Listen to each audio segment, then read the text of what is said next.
Inaasahang gagamitin ng libu-libong delegasyon ng Batang Pinoy ang ilang eskwelahan sa Puerto Princesa bilang billeting quarters.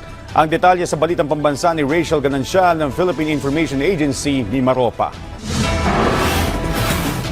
Nasa 29 na mga eskwelahan sa elementarya at sekundarya sa lungsod ng Puerto Princesa ang gagamitin ng nasa 17,000 na delegasyon ng Batang Pinoy na gaganapin mula ika-23 hanggang ika-28 ngayong buwan ng Nobyembre. Ayon kay Dr. Ambrosio Escorpizo, ang Education Program Supervisor ng School Governance and Operations Division ng Schools Division ng Puerto Princesa, nasa 723 silid-aralan ang gagamitin mula sa 3 distrito ng lungsod bilang billeting quarters. The city government is expecting about 17,000 delegates from all over the Philippines na darating.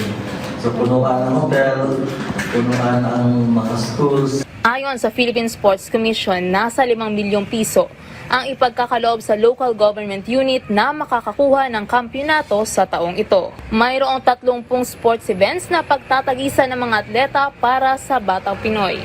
Layo ng palaro na makahanap ng mga atletang maaaring maging bahagi ng national team.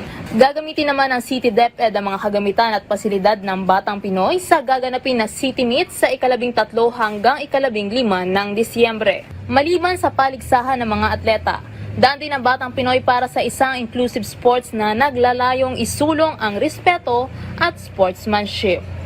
Mula sa Philippine Information Agency ni Maropa, Rachel Ganancial, Balitang Pambansa.